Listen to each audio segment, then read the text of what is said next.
You're watching ABC News 4 at 7 with Dean Stevens, Victoria Hanson, and Dave Williams.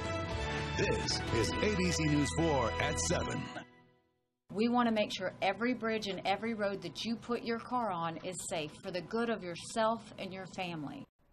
As roads across the state open, more continue to close, and even more counties are expected to be added to the president's major disaster declaration. As the water moves into the low country, Governor Haley says the state is prepared. Main Road is closed tonight, and Berkeley County has been approved by FEMA. And at this hour, emergency officials are keeping their eyes on the Black River. Good evening, everybody. I'm Dean Stevens. And I'm Victoria Hanson. The Black River runs through the city of Kingstree in Williamsburg County. Kingstree is closed at this hour after evacuations there yesterday. Brad Bell is just south of the city, where he has been keeping a close eye on conditions for us and even using a rock as kind of a rain gauge. Yeah, I'm going to show that to you in just a second. You talked about the roads that are closed and the bridges where there's concern. This road here, 377, the road into Kingstree, is officially closed. You can see utility truck is gingerly making its way across the rising Black River. The Black River Bridge, you see this water here, is actually about 200 yards this way. That's how much out of its banks it is. We do know it is still rising because we've been doing these little rocks at water's edge demonstrations all afternoon. I put this rock right there on dry ground not more than 15 minutes ago. In that amount of time, the water has traveled this far. It's still rising. It's rising at a quicker rate, in my estimation, than we have seen all day. That is not good news for the town here. The Black River is drowning the town of Kingstree. This is Main Street. There was hope the river would crest and begin to fall overnight. It didn't happen. At a flood stage of 12 feet, the river leaves its banks. It's risen to more than 22 feet. My heart goes out to the business owners and a lot of people who have suffered loss, but it's nature. Nature, the likes of which this town has never seen. The flood 3 feet higher than the worst ever recorded. Businesses and homes alike are submerged. Devontae Brown among those evacuated. Never experienced anything like this, so we're just going through it right now, hoping and praying that God watches over us. About to be shut down. The town is now isolated as well. All major roads in and out officially closed. After our visit to Kingstree, we're escorted out behind a fire vehicle leading a group of dialysis patients. I've been through town and I have seen residents moving their furniture out of their homes and stuff, and I know that's got to be a traumatic experience for them. What? The package is true again. Yeah. Kind of, sort of. I don't know what they're doing. It looks like one sandbag, but yeah, I don't know. I don't think they are, though. Yeah, I know that's what I'm saying. They got one, but I think that they're just like putting that there because they have to put the barge in. All right, thank you so much. At this hour, the flood has killed 14 people all across the state. The governor says too many of them died unnecessarily in their vehicles trying to cross flooded roads. And a 74-mile of I-95 remains closed tonight. That's right. Governor Nikki Haley flew over some of the damage left by days of unrelenting rain and what she calls, well, she says it's just downright disturbing. State teams are moving county by county, and they are assessing the damage. Charleston, Dorchester, Berkeley, and Orangeburg counties are among the initial 11 eligible for disaster help. The governor says more can be added once the data comes in. This is about addition. This is not about subtraction. So every county has the ability to add on to that list. That's what we want you to know. So there may have been 8 counties listed yesterday. Our job is to make sure we keep adding on to those county lists as we need to. And the governor says more than 450 roads are closed across the state, as are some 100 bridges. Well, as we've seen the past couple of days, Cane Bay, that neighborhood hit hard by the nonstop rain and flooding. ABC News 4's Lara Rollo is live from Somerville with an update on the situation there for us tonight. Lara? Dean and Victoria, I'm out here at the Del Webb subdivision of Cane Bay Plantation. This is what the water looks like right now, standing at just about a foot at its deepest point, and of course it was much worse over the weekend. Now here's a look at some other areas in Cane Bay. We heard from residents that none of the water actually got into homes, which is a really good thing, but they did have to conduct some of their own water rescues, because for days everyone was stranded, water at their doorstep, locked inside their homes. And of course, that talk about a little bit of cabin fever. So I met up with some seniors from Cane Bay High School who say they actually took their pickup trucks out over the weekend to assist anyone who may need help getting through these floodwaters. And they actually did pick up a few people, because they say in times like these, it's all about the neighborly love. We was going out through the flood and see how bad it was and see if anybody needed any kind of help. Last night we went riding around just to see what the damage that has been done to Cane Bay Plantation, and it really bad flooding still, and just to see what the water levels were like. Last night, no one really needed Caleb and Graham's help, but Saturday night they did help a police officer whose squad car could not get through the waters and he needed to get home.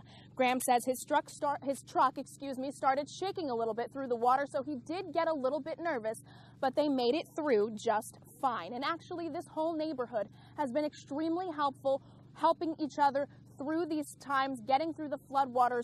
There was actually a caravan of people several times back and forth going to Publix to pick up additional supplies, food and water to get through all those days stuck inside their homes. Live in Cane Bay, I'm Lara Rollo reporting ABC News 4.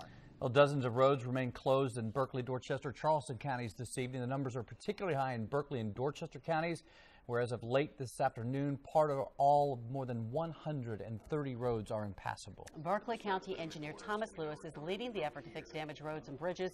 He is reviewing maps with a Coast Guard official before they fly out over the county. Now, Lewis wants to survey the flooding from the air to determine the extent of devastation and where to begin. At this point, he says repairs, well, they won't begin anytime soon. It is a little early at the moment to tell everything. We're still evaluating things, and the water is still coming through in a lot of areas. So until the water can run down and the flooding elevation is lower, so we can see everything around the bridges and around the culverts and crossline pipes, it's still a little too early to tell at the moment. And county officials say they're not quite sure how long it will take to tally the road damage, but they hope to finish it quickly so they can apply for federal money as soon as possible. Right now, let's bring in our meteorologist, Sonia Stevens, to talk about the weather this hour. And she promised a little bit earlier today that we would see sunshine, some more sunshine tomorrow. Yeah, guys, and everyone is going to see the sunshine tomorrow. Some folks did see it this afternoon, but everyone is going to get the much-needed sunshine we've been waiting for about a week, starting tomorrow. In the meantime, the rain has ended, but we're still dealing with flooding. In fact, we've got an aerial flood warning for the Tri-County area until 2:30 Wednesday because the water is continuing to rise in some spots, especially, as we know, in some rivers, streams and creeks. But at least we're not getting any more rain, and the clouds are continuing to clear out of the low country. And with clearing skies tonight, those temperatures will continue to drop. We're going to be right around 65 by 10 p.m. by midnight, down around 63, and then heading into the overnight period, dropping into the lower 60s. And looks like we're going to be middle to upper 50s around sunrise. So it is going to be a tad cool with clear skies tonight, and then tomorrow ample sunshine. Have those sunglasses handy. Nice and mild in the afternoon, highs between 76 and 79. We'll talk about some of those river levels and where they're headed. Plus, I'll have a nice looking 7-day forecast coming up as well, guys. Sonia, thank you. Floodwaters are receding, but now drinking water, a major concern in Columbia. City council members say hundreds of thousands of people in that city are without clean water tonight. Darren Bothello is live from beside the Columbia Canal. And Darren, what's the latest on restoring water to people there? Well, Victoria, tonight city officials are making every effort to try to restore water back to customers, back to residents here in Columbia. But they say it could be a whole lot worse if not for the National Guard here trying to fix the hole in their water system. A thirsty city with the National Guard to the rescue. This afternoon, guardsmen plugged a major breach in Columbia's water system with sandbags, each roughly the weight of 2 dumpsters. It would impact our ability to make new clean water. Columbia Council member Cameron Runyon says these sandbags are now a temporary fix to protect more than half of the city's drinking water. It will allow the breach to dry out so that we can begin to repair the breach. Ultimately, that's where we're headed. We're going to repair the breach and return the flow as it should be in the canal. But this, he says, is just a drop in the bucket. Right now, we have so many breaks in the system that we need water coming in from all over the country. Councilmember Runyon says as of this afternoon, nearly 42,000 residents were without any water at all. We're having to push a lot of water through the system right now just to keep pressure in the system because so much of it is just running out all over the ground and who knows where else in the city. Even those who have running water still have problems of their own. We're under boil advisory for the foreseeable future right now. The future for the city is still unclear, even as the National Guard and utility workers continue fighting to restore just the basics for residents like clean running water. Now tonight next to the canal, a lot of activity going, helicopters in the air. Also we have utility workers, city workers over there working to try to fix that hole. National Guard as well flying up here right now, trying to fix that hole in the side of the canal and restore this water system in Columbia and bring residents' water back finally after a couple of days without it. Live tonight in Columbia, Darren Botella. Darren, thank you. Santee Cooper's adjusting the water flow at a dam on Lake Marion. They say the opening of the dam could mean increased currents along the Cooper River, as well as higher water levels all the way down to the harbor. Now, the amount of water to be let out is about 375,000 gallons. That's according to the utility company. Officials say the move is essential when the area gets so much rain. All right, coming up at 7 o'clock, keeping you and your home safe in case more flooding hits our states. Where you can go to get your very own sandbags. We'll talk about it coming up next. When tragedy struck at Mother Emanuel, a Low-Country mother and her kids were inspired to spread kindness. And now Melly Shamin and her family are back at it. They're sending not just love, but critical essentials. We're talking food, clothing, and toiletries to flood victims in hard-hit Columbia. As photojournalist Jason Ty shows us, a grassroots effort grew so quickly, one trailer simply was not enough to hold everything. We've got some books and some colored pencils. Before we do that, I want some smaller things, okay? Organized chaos, definitely. Just get a bunch of boxes. Okay, that'll go on top somewhere. This came about 11 or 11:30 last night. I gotta find my children. We have some tape. I had done a kind of a call out for ways that our group, Kindness Capture, could help. So within 12 hours? So within, 12 hours, here we are. And we did it. And it's continuing to come. More plastic bags over here.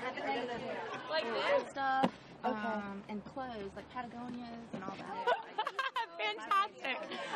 It's crazy. The stores around here are stepping up and donating. Okay, that's going to go right where he is. Why don't we shove this toilet paper in that corner? You see what I'm talking about? No. Yeah, stuff it in there. We started it to teach our children how to spread love and kindness, and look at the kids here. I hope the flood ends where you live. I hope the flood will end soon in your area.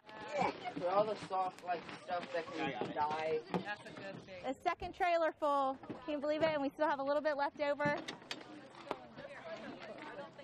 All right, bye. Thanks, Dally. Are you ready? I'm blown away. There are no words to put to this. And that was photojournalist Jason Ty for us tonight. The Red Cross has transitioned from its response phase to its recovery in the Tri-County area. That means volunteers can now be deployed into neighborhoods hit by the flooding. Now, early this morning, they loaded trucks with food, water, and just about every other everyday essential. The volunteers will also assess the damage. This recovery effort is expected to continue into the coming weeks.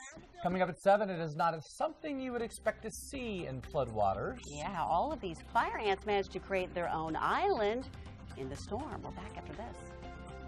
Charleston. All right, take a look at this. Nature at work. This is, fire ants. They're working together, working for you, as Bill Burr likes to say. Oh, my goodness. The Bill Burr Island. Yeah, the ants have, they use their claws, their jaws. They use everything, the sticky stuff on their legs to form a life raft. What about the guy in the bottom? Well, here's what's going to happen. Let me tell you, this is what happens. Their exteriors are already water repelling, repelling, I should say. The most important members of the colony, the larvae and the queen ants, they're kept safe in the middle. And if I understand this right, you know, the fish and things, they're kind of like looking to the logs to eat things. They'll start plucking the ants from the bottom. See, so it's the survival of the fittest. You don't want to be the ant on the bottom. No, you don't. Because you turn into fish food. Or you drown, yeah. You don't want to be low man on the totem pole. But do you really want to be the one that climbs on top of the ant on the bottom and then pushes them down and kills them? Do you want to be that ant too? No. You don't want to be in those man. ants. You want to be on land. 0 to 10 real quick. Are we talking about ants? Yes. Okay.